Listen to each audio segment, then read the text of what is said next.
Everyone, welcome to Beginnings, the show that asks, where do creative people come from? My name is Andy. I'm the host of the show and a writer and performer based in Los Angeles, California. How are you all doing? Are you vaccinated? Are you re-entering society? Are you feeling anxiety? Or, like me, are you so sick of quarantine that you jumped right back into the world safely wearing a mask in indoor places, but still fleeing the home as much as possible, except to do this show? And what a good episode I have for you today. Today's guest is Bonnie McKee. If you don't know who she is, let me read you her bio right now. Raised in Seattle, Washington, Grammy-nominated musician Bonnie McKee has been singing and writing her own songs from a young age, and as a teenager was signed to a label and moved to Los Angeles to record her first album. While critically praised, the album was commercially unsuccessful, and after a while, Bonnie began a second career as a songwriter for artists like Kelly Clarkson, Britney Spears, Adam Lambert, Kesha, Christina Aguilera, Cher, Carly Rae Jepsen, as well as some of Katy Perry's most famous songs. Recently, Bonnie embarked on a new direction, writing, directing, editing, producing, and scoring her own short film, April Kills the Vibe. Now, listeners, you might ask yourself, Andy, you're a weirdo.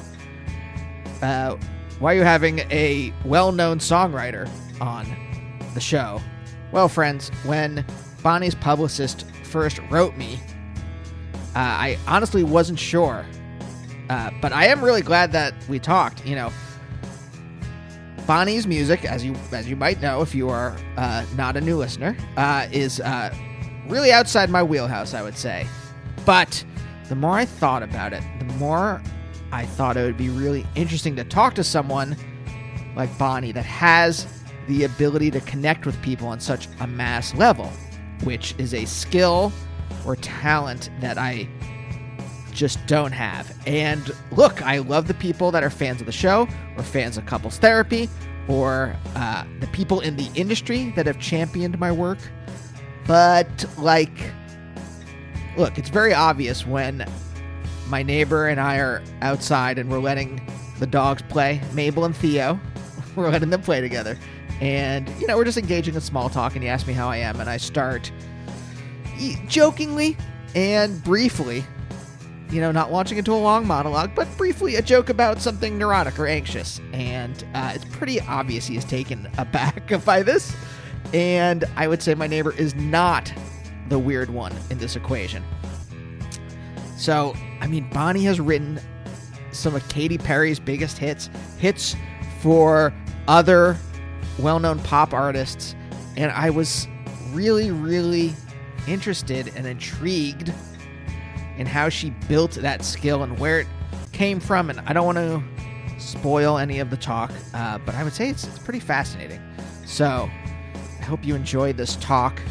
Bonnie is just an incredibly wonderful person, so I'm glad we sat down and chatted. By the way, if this is your first time listening to Beginnings, thank you for checking out the show. If you'd like to check out other episodes, I've been doing this for 11 years, and there are hundreds of episodes with musicians and writers and actors. I mean, I don't know, I've talked to Abby and Alana, Sashir Zameda, Aisha Tyler, Roy Wood Jr., Ronnie Chang, Gerard Carmichael, a bunch of other people, a lot of indie rock people, a lot of comedy writers, a lot of stand-ups. So, check out those episodes. I think they're all up on Spotify, and the last 100 at least are on every other podcatcher. And if you like what you hear, why not subscribe to the show, which you can do on Apple Podcasts, the aforementioned Spotify, Stitcher, Google's thing, Audible/Amazon, pretty much wherever you get your podcast from, I think. And you can find me on social media at Andy Beckerman for dumb jokes, Twitter, for pictures of Mabel and Naomi, Instagram. Got some amazing episodes coming up, including Isabel Campbell from Belle and Sebastian and Lou Barlow from Sebadoh and Dinosaur Jr. But for now, let's talk to Bonnie.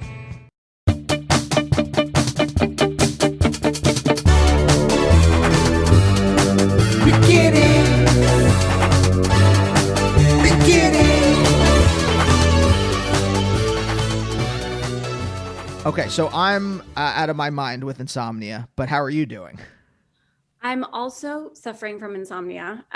It's less insomnia and more that I am just a vampire now. I've become Hmm. a nocturnal creature. I like to work at night and I end up working until 6 in the morning because nobody's calling, the dogs aren't barking, there's no deliveries, it's just quiet. And it's really hard to get quiet these days because everyone is just sitting at home on their phone wanting something, you know? Hmm. So yeah, I have also been on a really terrible sleep schedule and it makes me feel like a fuck up. Can I say that? Yeah. Yes. Yeah. Yeah. Feel free to swear as much as you want. Okay, it makes me feel like I when I was a teenager and I just like could I just would never go to sleep and then I'd wake up exhausted and that's where I'm at. But I'm getting a lot done. It's just I'm like not taking care of myself, you know? Yeah. I wish I could. Because I am a night owl. Is that something that you get from your parents? Because I get it from my parents. I don't know if it's a genetic thing or just the fact that they just the way that they live their lives where my mom was staying up late and so I started to stay up late, but I've passed some kind of um, threshold where I used to be able to like write until like 3 or 4 in the morning, Hmm. and it would be like pretty good.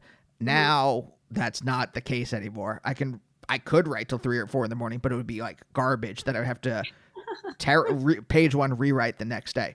Hmm. So sorry. There was a question in the middle of that statement, and it was, "Do you think that is something that you get from your parents, or is it some like genetic quirk of yourself?"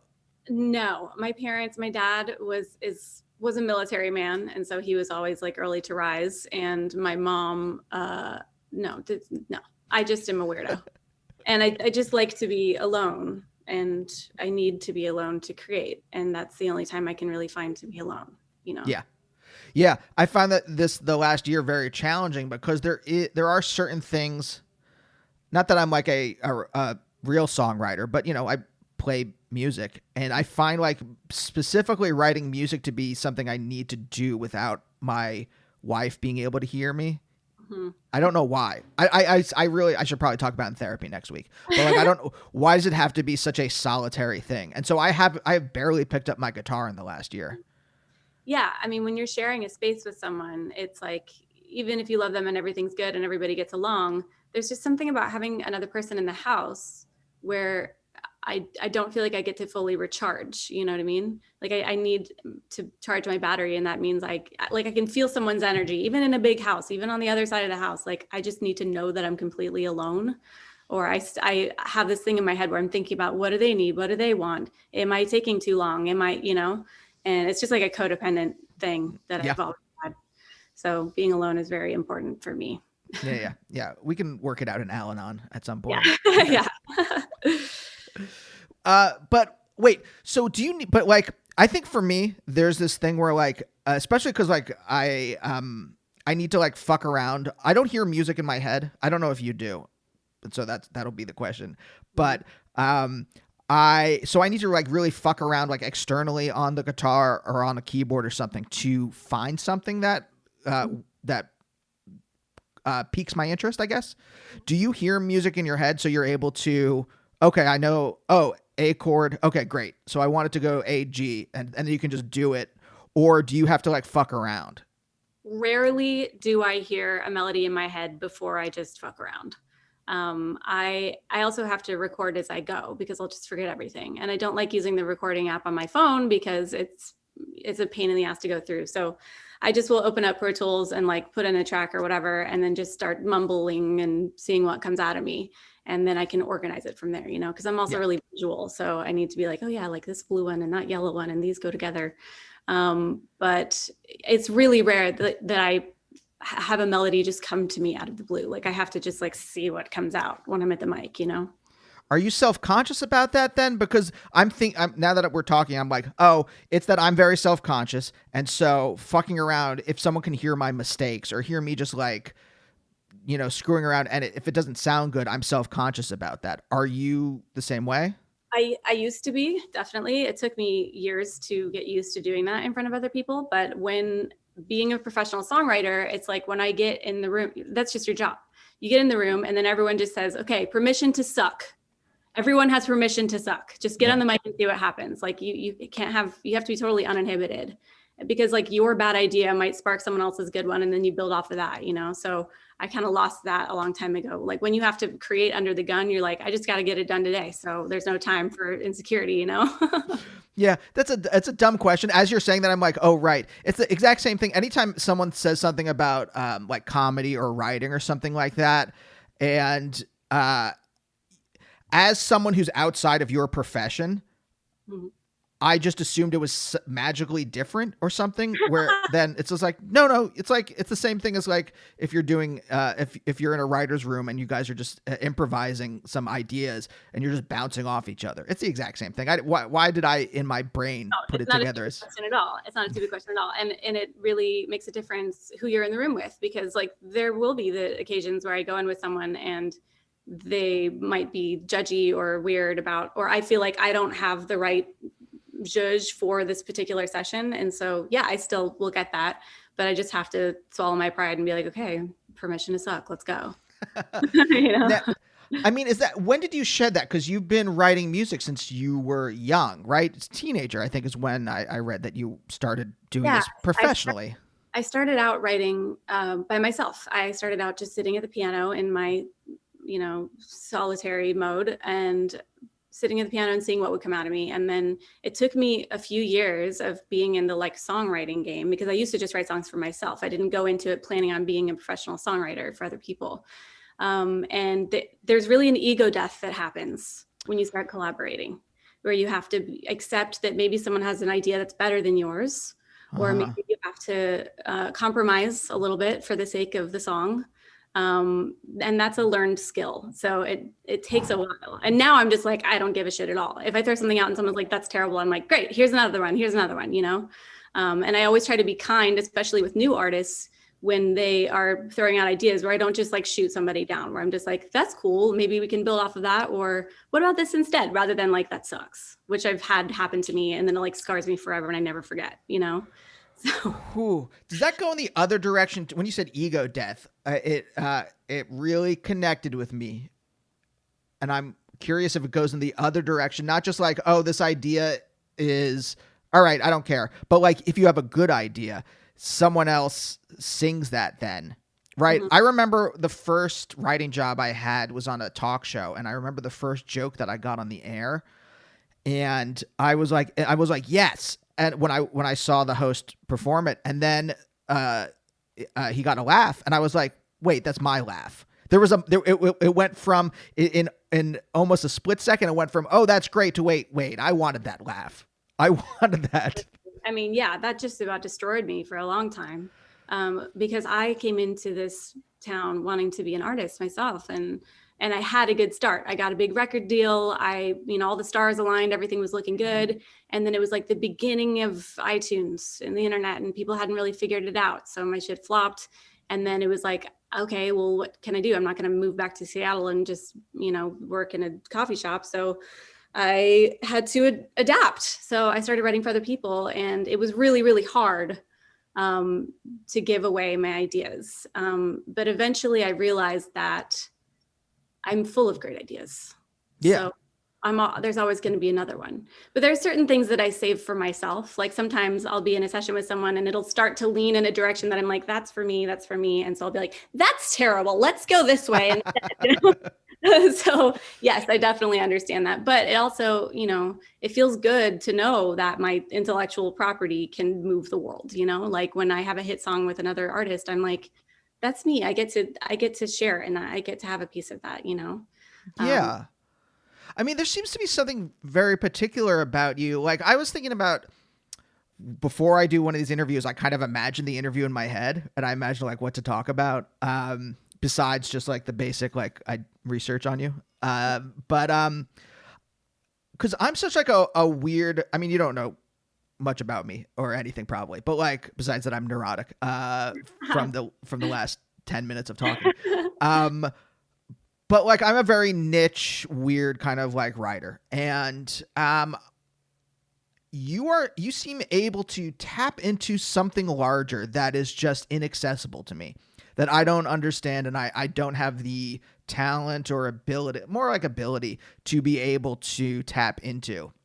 Because like, look, you could write one hit song, right? You could have, and it could be a quirk, but if it's something that you have the ability to do over and over again.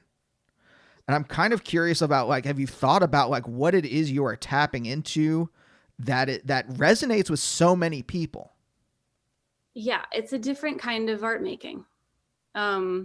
Sometimes the weird personal stuff will blow up and we'll connect, we'll strike a chord. But first of all, I don't write these songs by myself. I'm co-writing with the biggest producers and songwriters in the world. So it's a team effort and it's a machine.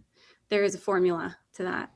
And when it comes to lyrics, for me, it's about getting a good balance of interesting, unique, splashy, colorful words, and that will set you apart. And then high quality filler is what I call it, HQ filler, where it's like words that we all know, sing well, baby, tonight, whatever, and putting those in important places where everyone can sing along, whether they speak English or not, they understand those words.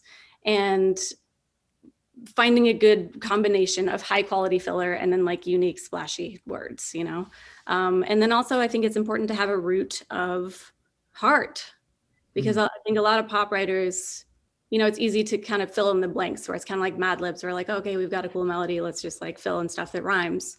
But I feel like the public can smell a rat, and I think that the reason that the songs that I wrote with Katie and stuff went all the way is because there was heart behind it, and I was able to sort of channel what she wanted to say and like throw in some of what I wanted to say and create something unique that has a soul. There's a lot of soul in pop, but even that has its purpose. People just want to escape, and I'm happy to provide that. Yeah, but I mean, I really want to say that there is some specific. It's a talent to look, to write something that gets through to even like a niche weirdo like me, where I know I know your songs like in my head, right? I think is a particular talent. And I'm kind of curious about, have you always been an emotionally open person? Is that something that you've had to like come to? No, I definitely have always worn my heart on my sleeve. I mean, I think I used to be personally more guarded, but I've always been an open book when it comes to my art. That was the safe place where I could express myself. And it's really cool actually being in songwriting rooms, because songwriters are like that. Like you get in and it's like, okay, well, what's going on? What's keeping you up at night? Who broke your heart? Like, how do you feel about your dad? And like it's just like a little mini therapy session. And if people hold back, then you're not going to get the good shit. So it's like songwriters tend to really wear their hearts on their sleeves and open up right away, which is really refreshing in a town where everyone has a front, Yeah. But like this vulnerability, I personally had to like go to therapy to be able to, I mean, I was in a band in college and like, I couldn't write a real lyric. I couldn't write anything. It was all like opaque. It was all, whatever the feeling was, like there were real emotions that were there, but I could never express them in a direct way because I was afraid of being vulnerable. So I'm kind of curious, like, were you afraid outside of songwriting when you were younger, like either a kid or a teenager, were you afraid to be vulnerable, or were you just like, okay with it? And if whatever the repercussions were with other people, it didn't matter? I mean, I was very guarded. I was very angry. I was a really troubled teen. I was like a full-blown drug addict and alcoholic by the time I was 14 years old. So I was very angry and doing a lot of lying and cheating and stealing. And I was less vulnerable in my day-to-day life, and I was also in therapy since the time I was 12, but music was my outlet. Like music was the place where I could be vulnerable and say exactly what I wanted to say. And like my first album, which I'm not super proud of, and I'm pretty embarrassed about these days, but I mean, I wrote all those songs when I was 14, 15 years old, and they're very deep and sad and tragic. And like when I listen back, I'm like, oh, you poor child, but yeah, it's always been the place where I was allowed to be vulnerable. And now I think, as I've grown up and matured, I realized that vulnerability is a strength. Yeah. I really like for a long time thought that it would make me weak or that people wouldn't take me seriously or something. But like, it's so rare that people are brave enough to be vulnerable that it's really like, holy shit, like people really, really respect that. And I respect it in other people when people get real. So real talk, I think is a strength. Yeah, it is. It's also not something that white people. My wife is black, and we've been talking about like how she thinks that the fact that like white people don't have real talk a lot of the times is one of the like we're. I'm Jewish, but I come from Pennsylvania, and it's very waspy there, and my family and I, we there's like a barrier. There's just some stuff we don't talk about that probably would be healthy for us to talk about. Mm-hmm. Yeah. I mean, I'm lucky because my mom is like kind of a new agey hippie meditator lady, and then my dad is a doctor, and so he understands therapy and all of that, and it wasn't like taboo to talk about, or even talking about sex or talking about sexuality, or I come from Seattle too, which is a very liberal city, and we would go to sorry. We would go to like the Pride Parade every year from the time I was a little kid and stuff. So I'm lucky that I come from a very emotionally liberated family where everyone can kind of talk it out, but I've dated people and I've known people that aren't, and I'm just like, it's toxic. I do believe that. I mean, the big whatever, not to get political or whatever. Shush, Cobra. Sorry, not to get political or whatever, but like I think that mental health being a taboo or whatever is like the root of all the problems in this country. Repression, mental illness that leads to addiction, that leads to homelessness and crime and all that. It all centers around mental health shit. So if we could destigmatize that would be nice. Yeah, 100%. I mean, the podcast I do with my wife is called Couples Therapy, and it's nice. very therapy folk. I mean, it's a comedy podcast, but yeah, I've been in therapy for 8 years now. My wife has been in therapy since, I don't know, her 20s. And yeah, I agree. I think like one of the central problems with America is the fact that it's founded upon genocide of the Native Americans and slavery. And we've never talked. I mean, obviously people talk about it, but I'm saying like as a country, we've never really kind of like psychoanalyzed that. And so it's, yeah. Yeah. So we're like, as a country, repressed in that way, Yeah. where everyone's afraid to look at the skeletons in the closet, which is why, 2020, as painful as it was kind of like a beautiful reckoning, where everyone kind of had to take a look at themselves. And some people blossomed and some people just completely imploded. Yeah. Or rather. Wait, so, okay. The minute you said your dad was like a military guy, I had one picture of him in my head. And then you said he's kind of open and he's a doctor. So that kind of destroyed the original picture I formed of him. He comes from a military family. He was a military brat growing up. And then he I think he was a colonel he was like a medical doctor in the military. So he went to like Desert Storm and took care of people there and whatever. And then he retired in the 90s and we moved to Seattle and he started his own practice. So he did family practice. But yeah, it's funny, like his story from being in the 60s, because he was a hippie, he's also a musician, and he was really into rock and roll, and he was in a psychedelic rock band. And then like when Vietnam happened, it was kind of like you either go to med school, which means you get to stay here, or like go to Canada and try to escape it all. And so he wanted to be a rock star, and I think he could have been, but he went with the medical route. So. Do you think any of that, I mean, this is so reductive, but I mean, maybe there's some particle of it. Do you think any of that kind of influenced you when you were younger? Like, did you know about what he wanted to be when you were a kid?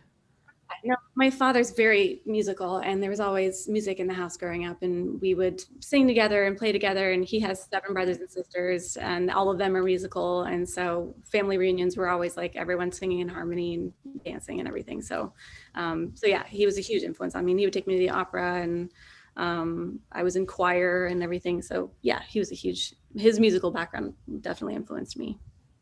Is he from California too originally? Or I read you were born in Vacaville.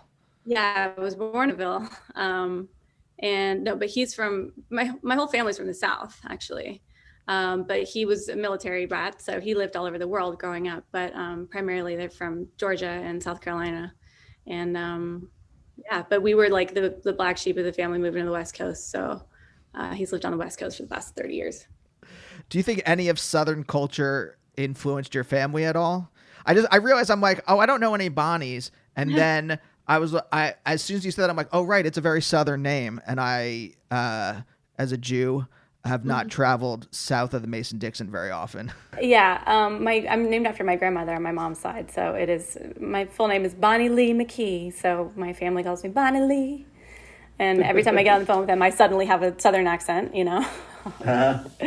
But yeah, I mean, my dad played a lot of bluegrass and blues and stuff, and my uncles are all musicians as well, and so yeah, I think that definitely influenced it. But you know, it's kind of like half liberal and half not. But you know, but we're all kind of a bunch of weirdo creatives anyway, so it works out. Oh, really? Like in what way? Besides your father being in wanting to be in a psychedelic band. Well, all of his brothers and sisters are all musical, and so yeah, there's just like my uncle Ted is in a band that like he's a working musician and he plays in like, you know, beach bars all up and down the South, and he's like a hometown hero and makes a living doing that. So yeah, it's in the family. Like when you first started writing music, did you write it just to express something, or did you have like an actual career aim in mind? I know this is very young, but there are some people, like I've talked to people on the show before who like, I was painting when I was 5 years old. This is like a real quote from someone or a paraphrase, but like I was painting when I was 5 years old and I just knew I wanted to be a painter from there on. Yeah, no, I always knew from the time I was a little girl, I knew I wanted to be a singer. And yeah, I would like draw my logo when I was like 6 years old. Like I remember watching Tina Turner perform Proud Mary when I was a kid and being like, yep, that's for me. That's what I want to do. I want to like, because I was so moved. Like I was like moved to tears. I was so excited. I would like cry. I would like stand up and dance around and be like, I can't handle this feeling, you know? Or watching like Madonna's music videos or Michael Jackson. I really just was so moved, like really on an instinctual level was like, I knew this is what I wanted to do. And then I started writing songs. I started writing poetry and stuff when I was a kid. And I also liked to sing. And then when I was like 12 years old, I made a demo of cover songs, like Jewel songs and Fiona Apple songs and Bette Midler, and gave it to a friend of my mom's, Jonathan Poneman, who worked at Sub Pop and signed Nirvana or whatever. And he was like, that's great, you can sing, kid, but can you write? And I was like, I don't know. I mean, I secretly had been. And so I took that challenge and I went home and I wrote my first song and I've been writing ever since. So I'm really grateful to him for that little challenge. By the way, I'm imagining him with a cigar in like one of those chairs that like spins around and he's like, yeah, but can you write, kid? Wasn't like that at all. So wait, when did you move to Seattle? At what age? Fourth grade. So when I was like 7. Was that jarring? Yeah, I hated it because I grew up in Northern California, running around being barefoot and having a suntan. And, you know, I was a California girl. And then we moved to Seattle and it was just, I was like, oh, this is romantic. There's weather. And then it just never stopped raining. And it was just gray for days and months and years. And I was like, I cannot, like, I'm really affected by seasonal depression and everything, even as a kid. And I was just very unhappy. And it's not, I mean, the city is great. I love Seattle, don't get me wrong, but I just like the climate is not for me. It really affects my mental state. Yeah. Yeah. Did you end up running with a fast crowd? Sorry, I asked this because I've been watching the OC to fall asleep. Okay. And because I realized that like my childhood was like Seth Cohen, if you've seen the show, who's the comics indie rock nerd. And then there's Marissa and Summer who are a little run with a little bit of a faster crowd. And I've always been very curious about that because it was just different from my experience. Yeah, I mean, I started out as a good girl. I was in the choir, and I played piano. I played classical piano, and I was a dream child. And then once I moved to Seattle after a few years, I was just like so miserable, and there was like trouble at home. And as soon as I hit puberty, it was just like going to hell in a handbasket. My poor parents. I was a rebel, and I didn't run with the fast crowd. I went and found it. Like like the first time I did acid, right? I was like, I decided that I wanted to do acid or some kind of a hard drug because I had smoked weed and I had gotten drunk, and I was like, what else can I do? I love escaping. I like not being in my body because I was very unhappy. See, I'm a recovering addict. And I literally went to a bus stop in Seattle and like looked for the creepiest looking guy and was like, he probably has drugs. And guess what he did? And he sold me acid when I was 13. And that was the first mind bending drug experience I ever had. And so I was kind of a lone wolf, like really looking for escape. And then I sort of like brought my friends along with me, and they were all kind of like backing away slowly, like Bonnie's lost her shit. They were right. But I really was always friends with people that were 10 years older than I was, you know? So I found that fast crowd. Hmm. So, okay, you start experimenting with drugs, and then like, what gets you out of like, what makes you be like, this is too much? Well, it progressed pretty quickly. I started out with like psychedelics and la di da, and then I quickly ended up in doing meth, and I got into meth for a few years, and that was pretty like soul sucking. And then I miraculously got a record deal when I was 16, and I moved to LA, and then I didn't know where to get meth, so I switched to coke, and that was just like compared to all of the mind bending shit I'd been doing before, that was like having a cup of coffee. And it was so common. Everybody socially did cocaine, so I was just like doing the regular Hollywood cocktail of drinks and Coke. And that was just normal for a long time. And, but it progressed very quickly. I thought it was getting better, but then that was just so accessible and so easy and such a lifestyle and accepted in LA that, I reached the depths of despair, and a lot of terrible things happened. And I finally got sober 9 years ago. Oh, congrats. Thank That's you. great. Thanks. Um, because sorry, when you said like it's the usual experience, and I'm just sitting here being like, I read comic books. I really, it is so like I can. It was normalized for me, but I have to remind myself that like normal people don't do cocaine casually. I don't know, a lot of people. Like I'm surprised the number of people, of friends of mine out here who are just like, oh yeah, I've done coke, and I'm like, real, And oh, it's cool to like experiment and whatever. Like I wouldn't recommend it, but it's like, it's when you live in the city or you're in this industry, it's pretty common. But I mean, a lot of people just do it regularly. And I just am like, I don't think that should be normal. And it's usually not. People that like recreationally regularly do cocaine probably have something they're running from. I don't know. yeah, yeah, that like, but I can understand it from a performance angle. I get like I do a show with my wife live, and just the amount of caffeine that I need to put any kind of energy into it, and then how bereft I am. I'm old now, so how bereft I am. It could also be an age thing, but like afterwards, and then the next day, where it feels like a hangover, Yeah. kind of, because I like put out so much energy, and then I'm just like. Ugh. I'm like, oh, I guess I kind of understand why Robin Williams did cocaine so much. Yeah. Yeah, it's hard to keep up. But like through getting sober, were you also in therapy at the time? Yeah. Yeah. I've always needed that. Were you able to kind of like get to the core of like because like from what I know about sobriety, it's the idea is like, well, you're doing this to avoid whatever issues that you don't want to deal with, right? Were you able to kind of like figure out those things and then deal with them?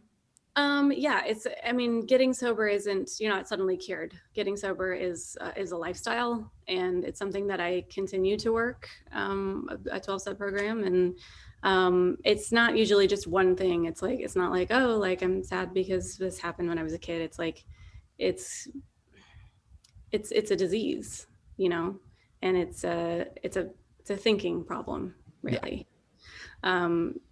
but yes, through working steps and going to therapy, I feel like I've made a lot of strides. But then once you remove the alcohol, then you start having all kinds of, you have cross addiction and you have all kinds of other weird problems that you didn't know were there.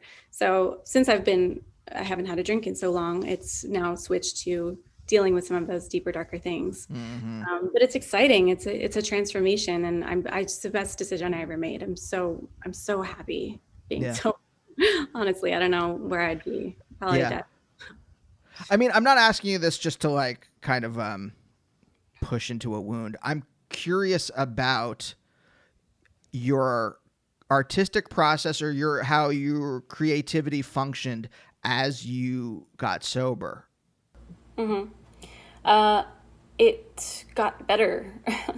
Like I was afraid to get sober because I thought that I wouldn't be creative anymore or whatever.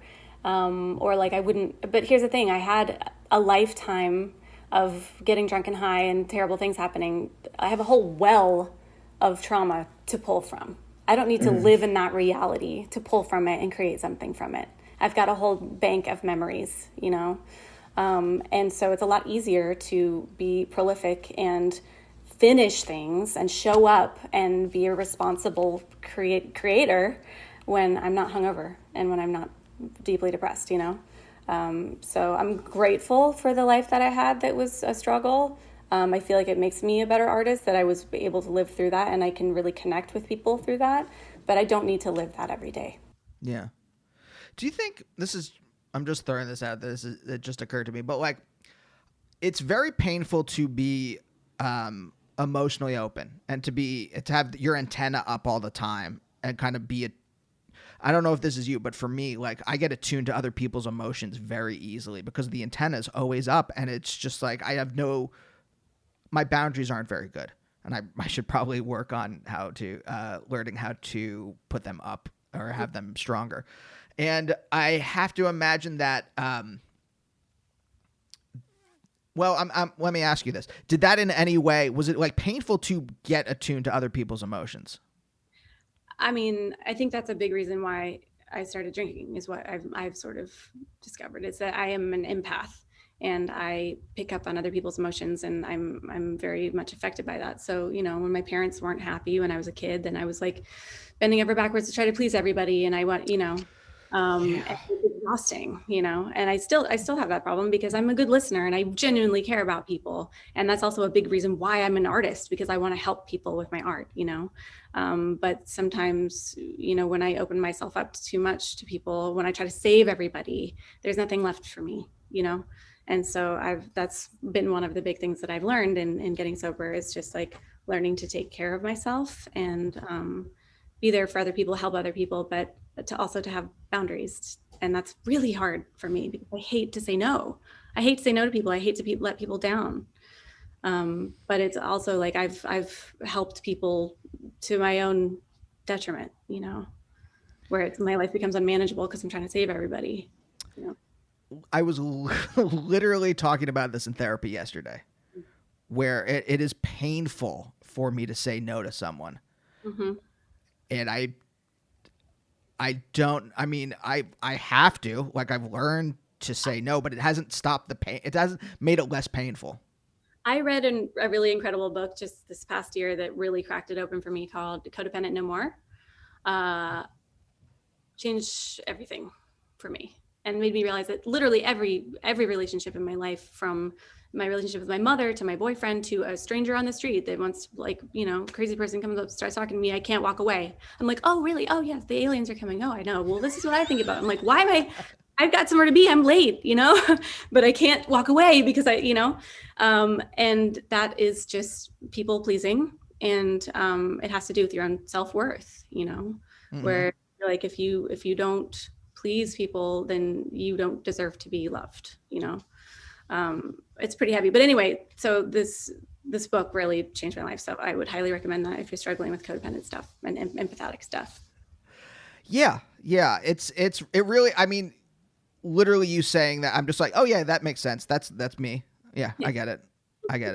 It very much is that. I mean, look, I've come to the point of view where, like, no matter what successes I have in show business doesn't take any of that stuff away. In fact, it almost doesn't matter. Like the work matters, but like the accolades or whatever have stopped filling in the void inside. Yeah.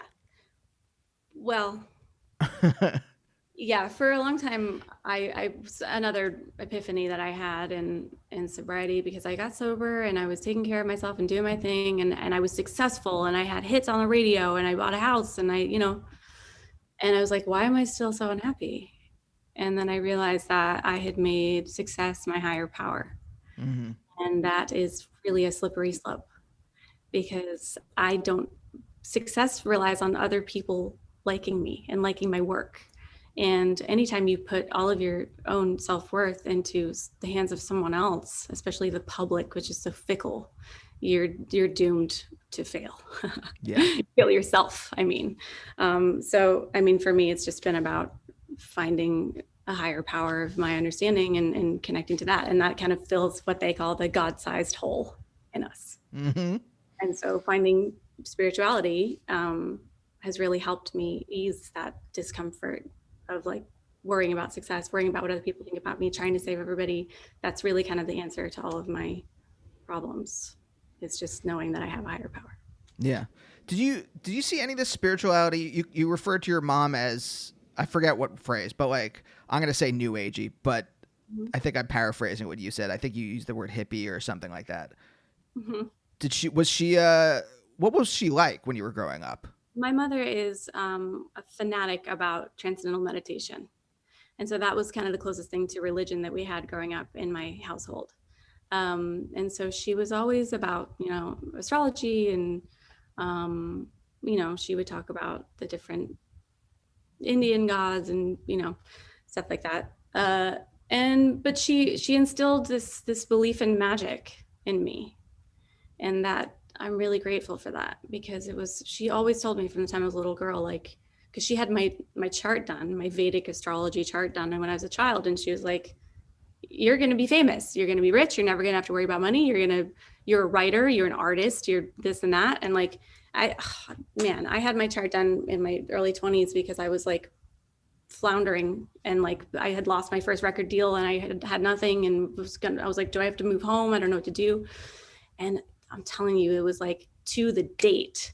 And at the time it was like 4 years away, where it was like, oh, in like, 2011, and it was like 2005 or whatever.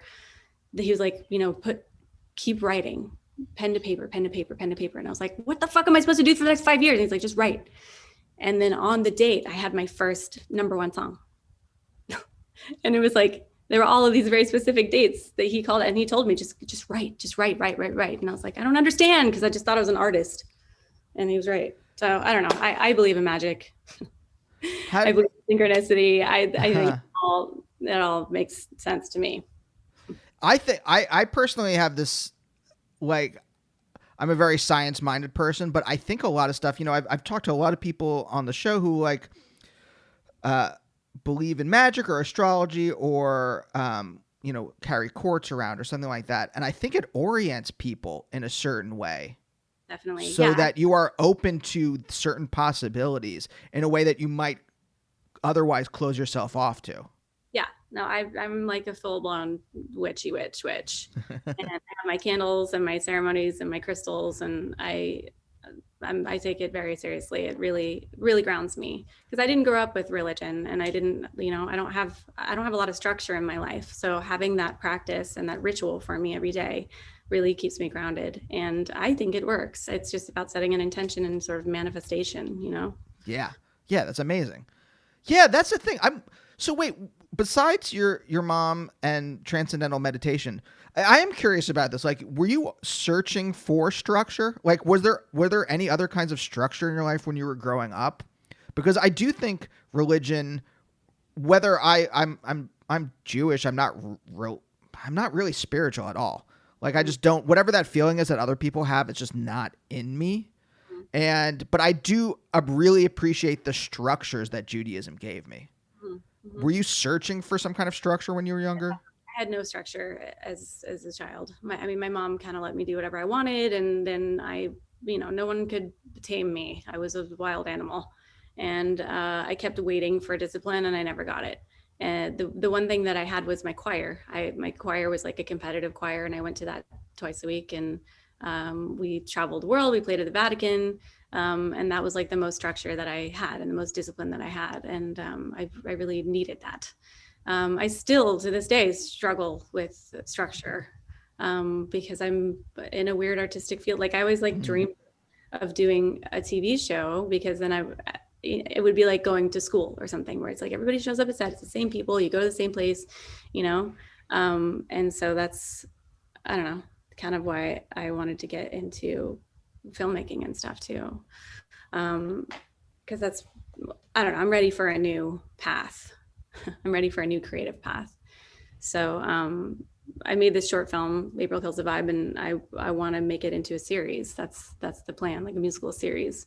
And I just have this dream of like having a TV family, where I can like have a cast and a crew, and it's the same people, and it's not just like random all over the place, different people every single day. I can't remember anybody's name, So like I'm looking for that kind of like structured, creative family. Is that what songwriting is like? Is it that kind of is it very tumultuous like that? Yeah. It's different people every day. It's like it's like a million blind dates. And then, you have your collaborators that you work with regularly, but it's just a lot of faces and new names and different places, and which is exciting for some people, but it's like after 20 years of it, I'm like, I just want like a crew, Yeah. And I mean, it is interesting that the way you describe, TV, because there is this, I think there is some kind of the skills that you have already from songwriting and working, not just songwriting, but in a like pretty corporate environment, right? Are there people telling you, what you can and can't write? Not really. I mean, sometimes if you go in for a specific session, if it's like, oh, okay, today we're writing for whoever, there are specific things where they're like, we don't want to get too sexy, or we don't want to do this, da, da, da. But for the most part, it's kind of like, you know what to do. You know how to write pop music. So here, we want a female empowerment song, or she just went through a breakup, so we wanted fuck you song, or we want to, but for the most part, we kind of just do whatever we want, which is again, like zero structure. It's also why I like scoring, and I like writing things for sync for movies and stuff, because I have a story where it's like, okay, here's the story, here's the character's motivations, see what you can do. And then I'm like, great, okay, that's really streamlined, rather than like write whatever you want. And then it's like, I don't know where to start, It might be worse off for you than in a writer's room where yeah. You get your first notes call and you're like, wait, what? You bought this show. Why are you asking me to change every fundamental molecule of it? Yeah, that scares me a little bit, because like I have this very specific and thought out story that I want to create, and I just know how it is, like just even getting a record deal, where it's like all of a sudden everybody has an idea of like how you should dress, what the direction should be, who you should, and it's like infuriating as a creator, where I'm like, I have a vision and y'all just need to leave me the fuck alone. But when someone else is paying for it, then you kind of have to play the game. And so I think I'm a little nervous about trying to do a show, because I know that because it's really about my life. It's extremely personal. And so to have somebody come in and be like, well, we don't think that that's how April would react. And it's like, oh, you don't? That's weird, because I lived through it. So I don't know. I don't know. I don't have any, this short film was the first thing that I have, the first script that I've written that's gone anywhere. And, I did it on my own. I made this movie by myself. I wrote it, I directed it, I edited it, I starred as two characters in it, I colored it, I, scored it, I did everything, and it was great. But I also paid for it, so I could do whatever the fuck I want. So I'm like scared of like, if someone else gives me money, then I have to play the game, and I'm a little scared. But I'm also excited, and I would love to like collaborate. I don't know what it's like to collaborate on screenwriting. That's something I haven't done. So I'm sure that is going to be a new ego death for me. But yeah, I think you're used to it in some way, right? Look, it's, in your film, like you're as vulnerable, I think, there as in your songwriting, right? Yeah. And so I think your skill set will probably translate, or your ability to like again take a note, take 30 notes from people who have no idea what your life experience is like. Mhm. Um, I would love feedback. Like I've submitted to a million festivals, and I won a bunch of awards randomly, and like some of them give you options to like, would you like some feedback about your film? And I'm like, fuck yeah, like I would love some criticism because I have no idea what I'm doing. I'm just like really coming out of the ether. I'm coming out of nowhere doing this. So I'm excited at the idea of collaborating with other writers and learning. I want to learn. I love being a rookie in a new industry. That's really exciting for me because yeah. I won the rat race of the songwriting world, and now I'm like, all right, well, what's next? And I'm looking forward to like working with more experienced people and like being a young grasshopper and having somebody tell me how to do it. You know. I mean, how did you do that? So you made an album and you said it didn't do well, and then you transitioned. But you said it was like years later that you transitioned to being a songwriter for Well, other I mean, people. I started being a songwriter begrudgingly, and then it took years to actually get a hit, you know. But I got a publishing deal and started sort of getting a name for myself around town with some smaller cuts. And then I was friends with Katy Perry, and she was working with Dr. Luke, and then he called me in and he wanted to sign me. So he signed me and brought me in on all the Katy stuff. And so that was kind of like the golden ticket, was being in the room with Max Martin, Dr. Luke, Katy Perry, Benny Blanco, Circuit, all these, the best in the world, you know. So I really got lucky. I mean, I spent my time in the trenches, and I definitely didn't happen overnight. But once I got in the right room, then it was like dream team, you know. I mean, do you mind if I ask? Just because it's such a foreign experience to me. Like, what How do you get that first songwriting job? Do you have like an agent or a manager? I mean, like the real nitty gritty. Is it just because you had made an album already, so you knew people in the music industry? Yeah, I had made an album, and I had been working with, once I got dropped, but there were some producers that I had met before I got dropped, and I was kind of working with them. And my ex-boyfriend, actually, that I was with him for 8 years.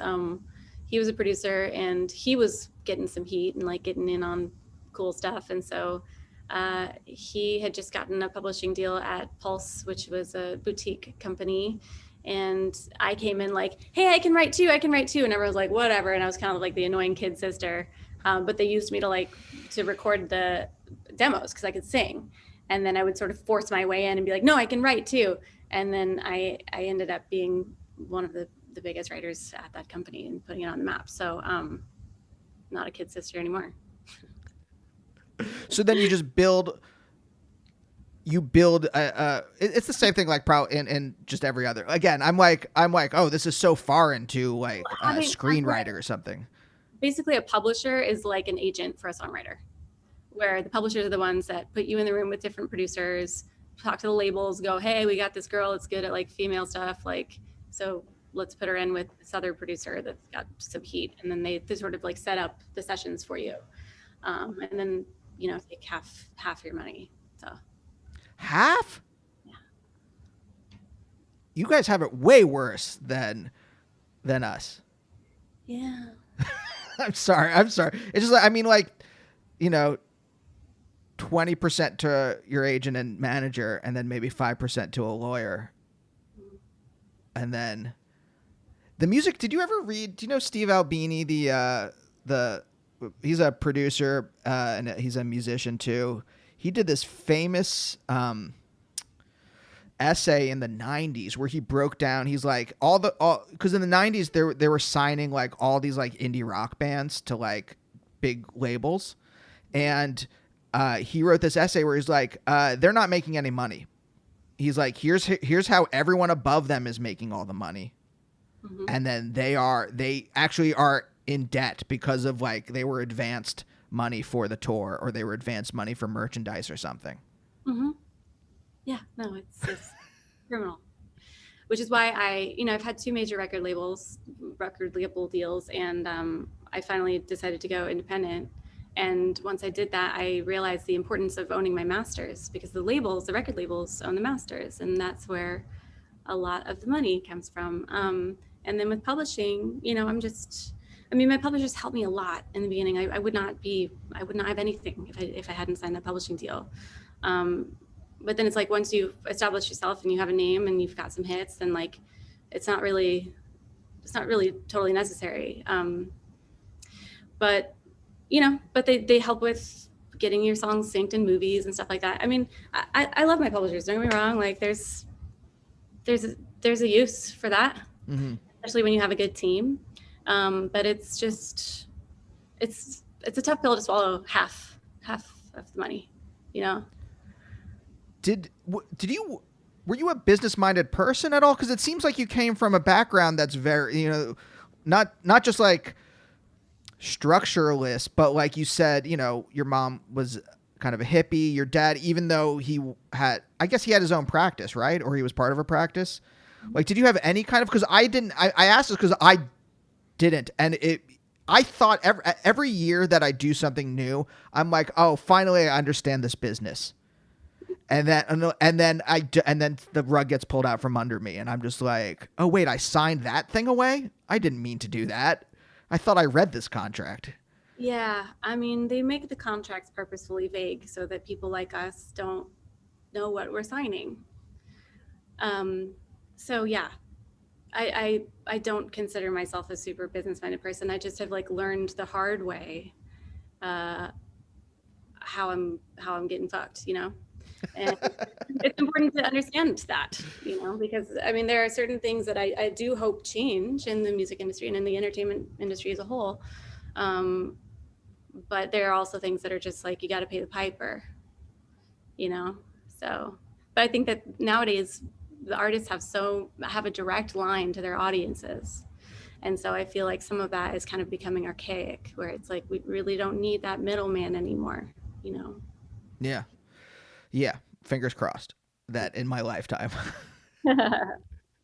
There's if someone like my agent who happens to get opportunities for me, I am very happy to give away 10% of whatever that thing is, for that help. Yes, absolutely. I mean, everyone deserves to get paid for their work. It's just, I think a lot of the artists get taken advantage of, as far as like the percentages that are taken when they're doing the lion's share, and they're the ones, killing themselves getting this shit done, when like someone in the middle literally sent one email, and it's like, wow, do you really feel like that's fair? That you're getting half of everything when, And it also depends on how hard your people work for you, like some people really fucking earn that money. And I'm like, yes, if you earn it, then take it. I want people to get paid. I want them to champion me, and I want to champion them. But when people are kind of just like half-assing it, which a lot of people are, because nobody cares about your art as much as you do. And so it's just someone with a job that's trying to keep their job. And so when they're not showing up the way that you are, then it's, it's easy to get resentful. Yeah, it's very easy. Extremely easy to get resentful. We're right at the end of the show, and I think this is one of the things that I think, especially being someone who is empathetic and personally who is bad with boundaries, that exploitation is very difficult for me to deal with. And knowing that that's just part of being, at least in the entertainment business, is that I've gone into this. I used to be in academia. I used to be a philosophy professor, and there were just parts of that I just couldn't stomach. Parts of it was getting very corporate, and I didn't like philosophy enough to deal with the corporate parts of it. But I like writing enough to deal with the corporate parts of this stuff. But knowing I'm going into something, I'm going to be exploited until I somehow get enough power, if I ever get to that point, to make sure I don't get exploited. It's very difficult for me to deal with, and I'm curious if you were able to get over it, or if you just are more mentally healthy than I am. And I mean, it's been a long road of dealing with that, of being told that, you're nothing without me kind of stuff from a lot of people, and then kind of realizing that they're nothing without me. And that, like, I am the creator, I am the goose that laid the golden egg, and so where would you be without me, But they convince you that, like, we created this for you, and it's like, no, you found me, you were lucky enough to find me, But I do think it's like, I'm happy that I paid my dues and I was in the trenches and I learned the hard way about a lot of stuff. But I think when I turned 30, I was like, oh wait, I'm a grown ass woman and no one can say shit to me. Like I really had like an awakening about like who I am and what I'm worth. And also therapy and program and stuff like that has helped me sort of find my voice in that way and learn how to say no or learn how to ask for what I really want, because it's easy to get resentful when someone doesn't give you what you want, but it's like if you don't ask for it, then you can't really be mad. So like being really clear about your intentions about what you fucking want, because they're not mind readers, or even if they know, if you don't ask, they're not going to offer. So just like say your piece, speak your truth. That actually seems like a really nice place to end. Bonnie, I can't thank you enough. This was great. Thank you. Thanks for having me. Yeah, it's really nice meeting you. And we'll see you next time. Bye. Bye, oh, bye, oh, bye, oh, bye, oh, bye, oh, bye, oh, bye, oh.